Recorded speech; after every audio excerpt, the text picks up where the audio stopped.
if you can't feel empathy or have empathy for another person, it means that you can't have this empathy for whatever they're feeling for yourself, which means that you actually don't recognize your emotions enough. You don't actually understand your own emotions enough.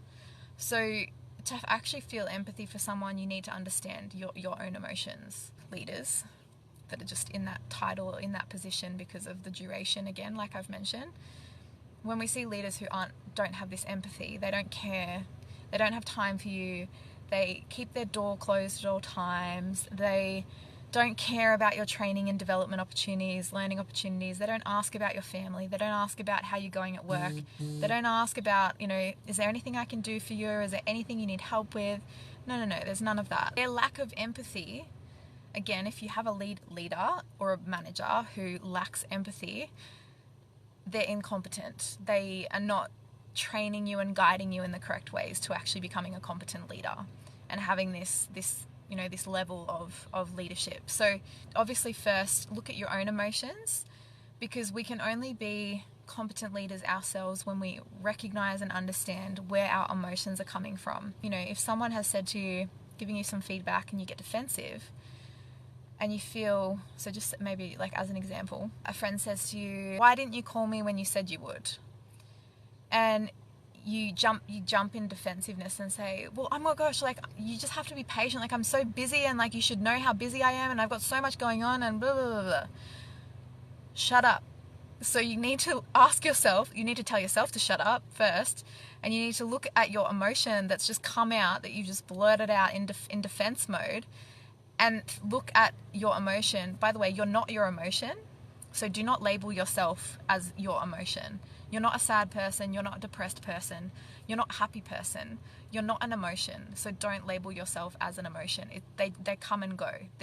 We're never one emotion, so do not describe yourself as an emotion. When that defensiveness comes out, actually ask yourself, oh, okay, where has this emotion come from? Why am I feeling this? What do I actually really feel? I don't feel defensive. You could be feeling this anger. Why are you feeling anger?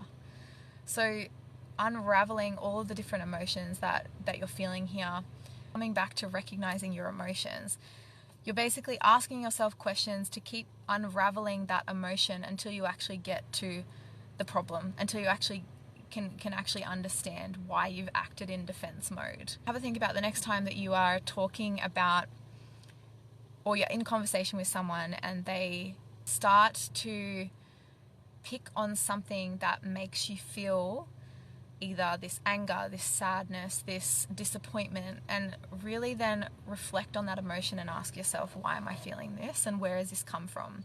Has there been a moment in my past where I have felt that same emotion, and now this point in my present has triggered me because I've related this emotion to something that's happened in my past?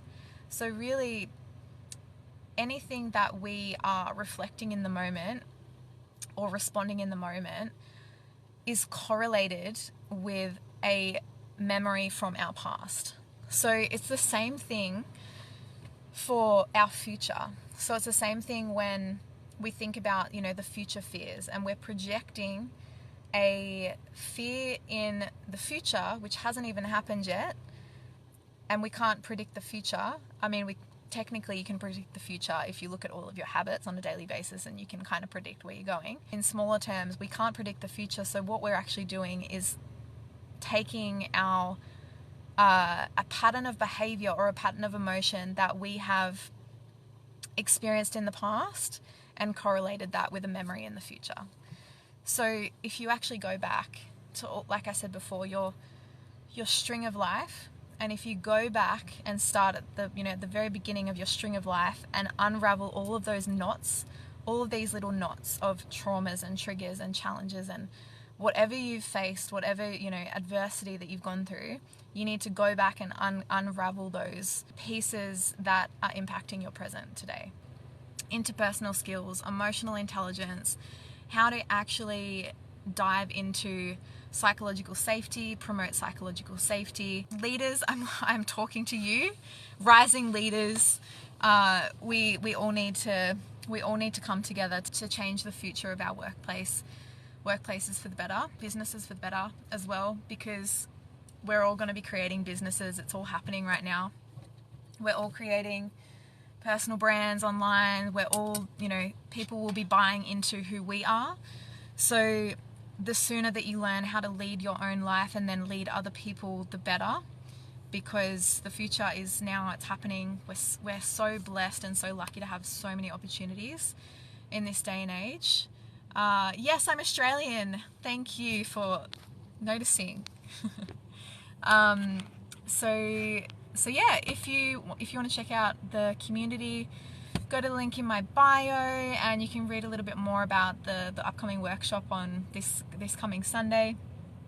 And yeah, reach out to me if you're interested, or if you have any other questions about competent leadership and interpersonal skills. It's so important, guys. Work on your emotional intelligence, your emotional literacy, your capabilities and competencies for being leaders, because we do not have enough competent leaders in this world anywhere.